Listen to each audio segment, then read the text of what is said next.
ഇരു കൈകളും പിന്നിൽ കെട്ടി മുൻപിൽ പരന്നൊഴുകുന്ന പെരിയാർ. യാതൊരു പരിഭ്രമവുമില്ലാതെ 5 വയസ്സുകാരൻ ഗൗതം ജിഷ്ണു നേരെ പുഴയിലൂടെ മറുകരയിലേക്ക്.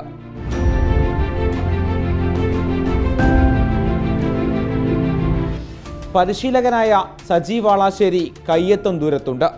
പക്ഷേ ഒരിക്കൽ പോലും സജിക്ക് സഹായിക്കേണ്ടി വന്നില്ല. മറുകര തൊട്ട് തിരിച്ചു നീന്തി.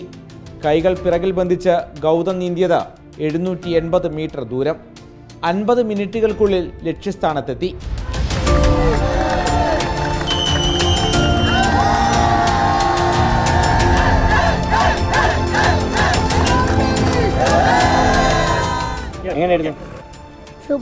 കൈയില്ലെങ്കിൽ പോലും നീന്താം എന്നുള്ളതാണ് ഗൗതം തെളിയിച്ചത്. അപ്പോൾ നീന്തൽ അറിയാൻ പാടില്ലാത്ത ഏവരും വന്നു കഴിഞ്ഞാൽ ആലുവ മണപ്പുറം ദേശം കടവിലേക്ക് വന്നു കഴിഞ്ഞാൽ നീന്തൽ പഠിക്കാൻ പറ്റും. വെറും 16 ദിവസം കൊണ്ട് നിങ്ങൾക്ക് നീന്തൽ പഠിക്കാൻ പറ്റും. ഡെയിലി രാവിലെ വരും, ഒരു 5-6 മണിയാകുമ്പോൾ ഇവിടെ എത്തും. പിന്നെ നീന്തൽ ഇങ്ങനെ പ്രാക്ടീസ് ചെയ്ത് ഇവിടെ പിന്നെ സാറുണ്ടല്ലോ എല്ലാം നോക്കാൻ. അപ്പം അങ്ങനെ പ്രാക്ടീസ് ആദ്യം ക്രോസ് ചെയ്തു കഴിഞ്ഞ ആഴ്ച കൈ കെട്ടാതെ. പിന്നെ ഈ ആഴ്ച ഇപ്പോൾ കൈ കെട്ടി ക്രോസ് ചെയ്യുന്നു. പേടിയില്ല സത്യം പറഞ്ഞാൽ. ഒന്നാമത്തെ ഇവിടുത്തെ സുരക്ഷാ കാര്യങ്ങളിൽ ഭയങ്കര വിശ്വാസമാണ്. അപ്പോൾ അതിൽ വലിയ നമുക്ക് അങ്ങനത്തെ ടെൻഷനും ഒന്നും ആവശ്യമില്ല. അപ്പോൾ അങ്ങനെ പ്രശ്നമൊന്നുമില്ല.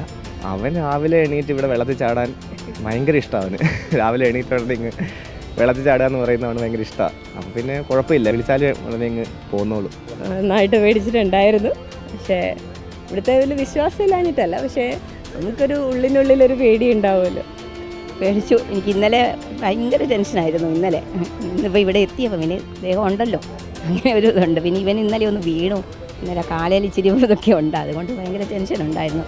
പിന്നെ ഈ ഒരു വിശ്വാസം. 15 വർഷത്തിനിടെ സജി വാളാശ്ശേരി സൗജന്യമായി നീന്തൽ പഠിപ്പിച്ചത് 9000-ഓളം പേരെ.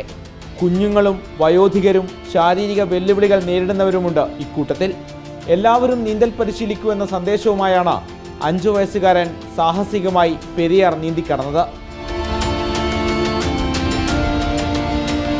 റിപ്പോർട്ടർ, കൊച്ചി.